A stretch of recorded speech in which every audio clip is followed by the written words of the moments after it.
whistle has stopped, we'll go ahead and get started. Georgia Tech head coach Geoff Collins. Coach, if you could open up with some remarks looking ahead to this weekend's game at number 6 Notre Dame, and then we'll open up for questions. Yep. Saw you after the game Saturday night.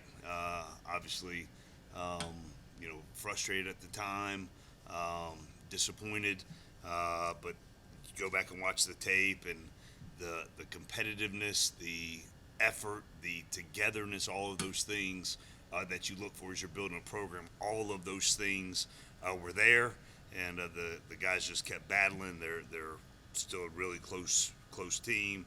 But yesterday, in the team meeting, put the very few plays that ended up hurting us in the game. The false start in the red zone, we had them when we were 3rd and 3 going in to score. That hurt us. We ended up kicking a field goal. Showed the interception when we were in the red zone again. Showed the 3 third and long conversions that we gave up on the defensive side of the ball, and the two of the other key plays of the game. And I showed the guys we were up 21-7 early in the second quarter, had all the momentum in the world. Bobby Dodd was rocking, the energy and the vibe and the juice, all of those things were at the level that you expect. And we kick off, tackle the ball down on the 7-yard line, up 21-7, and then you look on the sideline and there's a penalty flag. We have to re-kick. They start the drive at close to the 50 and get it back with a good quarterback and a good offense, get it back and make it 21-14. And then the things that we've got to learn from are, A, when you get a team and you're up by that, we can't have unforced errors to end up hurting ourselves and giving up points. Then we drive down, we get it back into a really, really close game. We drive down, score to tie it up. Obviously, the extra point ended up looming large because when they converted 3rd and 13 right there, they were able to get into 4-minute mode, and it was 31-30 with 2 minutes left or whatever. But just finding a way to win close games, that's been the story of the year. And obviously nobody's more frustrated, disappointed, finding every single way to find those 1 or 2 plays that are the difference in us winning or losing. But really proud of the guys, the competitiveness, the effort, the togetherness, the toughness, the right attitude, the right mindset every single day. And to our guys' credit, they just keep doing it and keep showing up. And we're going to need that, obviously, on the road at number 6 Notre Dame. Developmental players of the week, real quick. I see you, Mike. James Blackstrain, 4th week in a row, got developmental player of the week. Chaden Peary did a really nice job again, quarterback. And then hats off to our developmental offensive line. I mean, it's been a revolving door on the offensive line that we roll up every Saturday for probably the last 4 to 5 weeks. Those guys keep battling and fighting and interchanging parts to get us to have success on offense. So the offensive line that keeps being able to compete and get on the field, but then as there's injuries and things happen, the stress that's put on the developmental offensive line, and just hats off to those guys, how they approach every single day. They mean a lot to this program. Daquan Dowse, Gray Carroll, Cole Newber on defense. And just real quick, a couple of guys to mention that were unbelievable teammates, and they are all the time. But Tobias Oliver, a big-time corner for us, one of our huge key special teams guys, couldn't play it down on Saturday. But his energy, his passion, his leadership was still felt. Trad Beatty, arguably in the I guess I've known him now for 4 years. In the 4 years that I've known him, arguably his best 2 weeks of football that he's played. I mean, he was spinning that thing all around the field, looking really good. And then we get to the games, and he's just such a great teammate for Jordan, such a great teammate for Jeff, and he's practicing at a really, really high level as well. Demetrius Knight, just his energy, his juice. Trinelius Tatum goes out there in his first burn, significant burn, as a true freshman at middle linebacker, goes out there, and Demetrius Knight is an unbelievable teammate as well. Before we get going, the players of the week internally, offensively, Jahmyr Gibbs, third straight 200-yard game. I can't read all of these things Mike Flynn has down, but such a great addition to this program. Recruiting, development, all of those things that we talk about, he has it, and he's such an unbelievable young man. As great of a player as he is, he's even a better person. And just really proud of him. Defensively, Zamari Walton had a really nice game at corner, and then Dante Smith, just a warrior in this program. Gunner on special teams, gunner on kickoff. The fake punt that we ran on 4th and 4, it was not the look we wanted. And I'm standing there, and Colton Uber looks at me, and I'm like, let's go, because I knew we had Dante running the ball. I knew he had PJ blocking. I knew he had Colton Uber as the point of attack, and I knew they would get us the yard. So just Dante's a huge part of this program. Really proud of him. Last thing, just the basketball season for Yellow Jackets is starting, and just obviously wishing Nell and Josh the very best. And they both become dear friends to me, and unbelievably supportive, and just their friendship means a lot to me. Their teams mean a lot to me, and somebody shared me the video of Josh's press conference last night, and just his words resonated with me, meant a lot to me. It's true what he says, and just excited for them, and thankful for our friendship as well as we build this thing the right way. So, questions? Okay. Please make sure you got a microphone. We'll start over here with Kelly. Coach, in terms of, I guess, progress this season and where you're at, obviously a lot closer games, but still not. I guess, where do you see the areas where you need to get better to make that turn, so and how close are you? The critical points in the game, the unforced errors, even though there are fewer and fewer, they obviously continue to hurt us. But a dear friend of mine sent me a quote from Bobby Bowden, and I actually wrote it down. A program is rebuilt in 4 stages. Sometimes you're going to start off by by losing by a lot. Then you close the gap and you start losing close games. Then you start winning, finding out and winning close games. Then you start winning big games. And, that unfortunately, we're still in that phase trying to get over that hump. But we're closer than we are far away. And I think the lessons that we teach our guys, and the attention to detail, having the right process, all of those things are the right thing, because you can't, that game last year up in Chestnut Hill, completely different game. When we're down 4 scores with 12 minutes left in the third quarter. And obviously narrowing the gap doesn't change the win-loss column, but just the guys are doing it the right way. They're playing hard, they're competing, and just the 1 or 2 plays that are keeping us from getting the wins, we got to find those, and then conversely, make more on the other end to get the win. So I guess that's the answer. Rod, you mentioned after the game that a lot of the players in the locker room were hurting. Yep. Having good leadership and knowing that Notre Dame is next up, did that make it easier for everyone to bounce back and come out to practice this week? The guys have responded every single week, regardless of the situation, and just the resiliency that they've shown. Even at times, certain positions, we have guys rolling in for whatever reasons, but the attitude, the demeanor, the practice habits, the approach to get to the game on Saturdays ready to go has been tremendous all season. And going on the road against such a great team, you got to have that. It takes what it takes to win in college football, and you can't do all that it takes to get into these close games.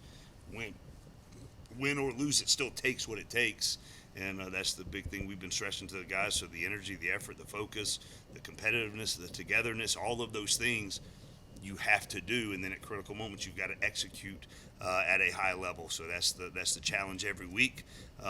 We do have tremendous leadership from the older guys in our program, and the younger guys that are playing a ton, are following that lead and doing a really nice job too. Ken. Jeff, after the game, I asked Tariq about, losing the 7th game, which ended up being he was saying just how much it hurt. Yep. And I'm curious, guys like him and Ryan and John Mel, they came back partly with the idea that this would be a special season. Yep. It hasn't worked out that way. Yep. I'm curious for you as someone who's, the CEO of the football team. Yep. Todd was saying the other day that, obviously the responsibility falls on you, and I'm sure knowing how close you are to those guys, I imagine there's a lot of feeling. I'm curious, kind of how do you, I guess, handle that or Right. that disappointment and Absolutely. in talking with your guys. And and I actually have addressed, so there's as you're building the program, and there's 2 full recruiting classes now that are now a year and a half into the program, and they came here for a reason and all those things. And then we've got some guys transferred in, and then we got there's 14 guys that were on the travel team that were at the first off-season workout that we ever had. It's not a huge number, right? That's really small number.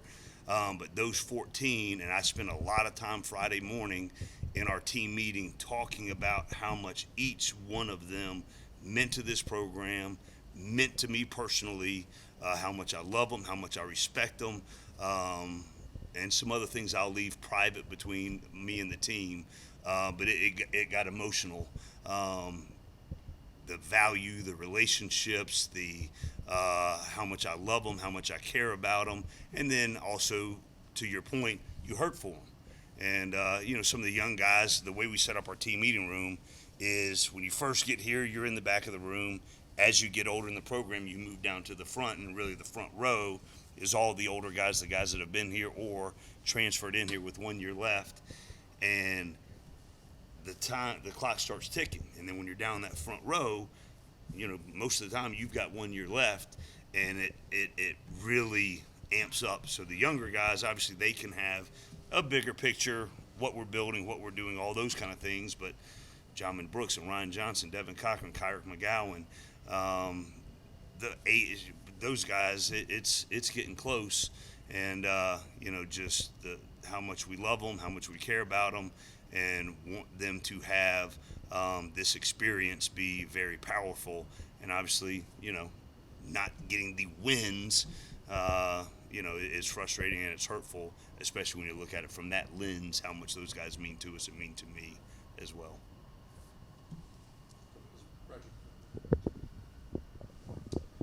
Coach, what do you think of some of the differences of the games where you guys have really shown out and played the way you wanted to, and then the games where things didn't go so well? Is it stuff that maybe you guys are doing, or is it maybe just the other team, personnel, scheme, or is it just you guys aren't executing the way you want to?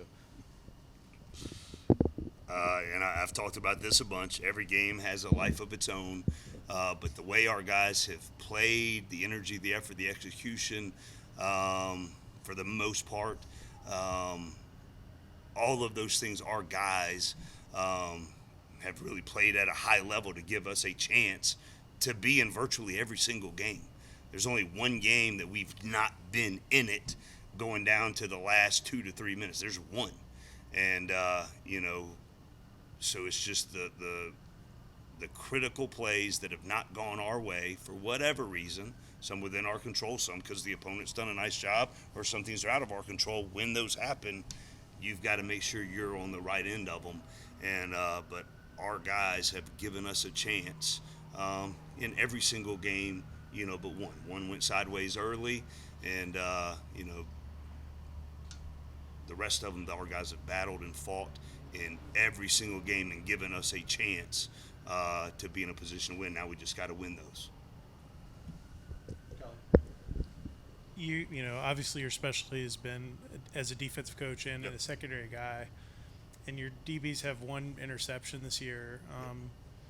I imagine it's improbable in your mind for that to be the case, but just kind of what's going on with the secondary, just in terms of their play this season, and kind of how do you evaluate it? Yeah, and obviously the frustration, because those guys, they're frustrated too, and obviously we look at every single thing that we're doing in our program, how we're doing it, the communication piece, all of the things, from schematics to execution, to putting the players in the right position to make the plays. And we're constantly evaluating and constantly tweaking it to get the right balance and the right things going on the back end. But they keep battling, they keep fighting, and we will continue to do that and keep trying to find ways to play really, really well on the back end. And the turnovers have been a hallmark of our defenses everywhere that we've been. And when they don't come, it's obviously frustrating. But you just got to keep working and doing the right things to try to get the ball out and to create the turnovers as well. Rod? Geoff, is this game an even bigger challenge than some of the ones you faced this year, knowing that you're facing a team on the road that's still fighting for a playoff? They're a really good team, right? They're a really good team. We have a tremendous amount of respect for them. We saw them in person here in Bobby Dodd Stadium last year. We know how good they are, how talented they are, how well coached they are. So we've got to go in there and play at a really high level, execute at a really high level, not have things, end up hurting ourselves because against a great team, can't afford those. But we've got to be ready to go and play at a really high level on Saturday. Time for a couple more for Coach Collins. Ken? I'm curious, who are some guys that if, as the season's gone on, and you mentioned just that there's still buy-in and guys are playing hard, that are having to maybe put in extra, whether it's being in the training room or whatever, that to get on the field that maybe people don't necessarily recognize or realize? So say it. That was. Who are some guys on the team like that are like you mentioned Trey last week, that he was just struggling to get to practice. Does that happen a lot where guys are they're fighting through a lot of nagging things? If you look around just college football, and as we reshape this roster and rebuild this roster, creating the depth that we need has been the biggest challenge that we're working to overcome every single day. And the guys have done a great job developing the young guys in this program. I mean, if you just look on the back end, Jalen Huff caused a fumble, recovered a fumble. Miles Brooks, both of them are redshirt freshmen, out there on the field a ton. There was a play Saturday the play Zeke Biggers got hurt on. It was Zeke Biggers, Cornelius Tatum, Caleb Edwards, 3 true freshmen playing late in the season. And actually, we got a tackle for loss on the play. And, so there's a lot of young guys that are playing. Paula Tuve Vapulu has been starting at right guard as a redshirt freshman. Weston Franklin has been playing as a true freshman. So it's just across the board. The youth has had to step up and contribute at times throughout the year. And we'll continue to do that. But just, there's certain positions that, have not had a run of injuries. Certain positions have, and just trying to, make sure we're continuing to develop and continue to build the roster so we have elite depth across the board at every position. And I don't know, somebody told me about Coach Kelly's comments about in the short time that we've been here, how we've reshaped the roster. I didn't get the exact quote, but it's a work in progress. The development, recruiting, the cultural piece within the locker room, and I think it shows with how hard the guys play, how hard they play together, how hard they compete under adverse circumstances, and they just stay together and they just keep playing. And we're going to have to do that when you go on the road against such a really good team. And I expect the leadership of our program to put us in a position by the tip to be ready to compete and battle and play against a great football team. Anything else for Coach? Ken? All of you, all these, the number of games that have been determined in the fourth quarter, and you said on different occasions that you make a few plays here and there.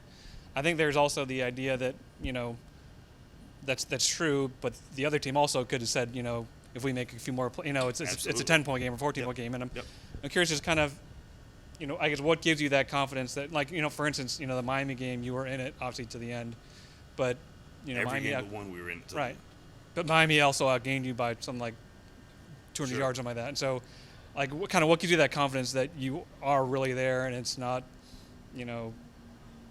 I guess that maybe you're fortunate to be in that position as opposed to you should be in that position. Right. And just going back and is just look at the arc of how far we've come from how we play, the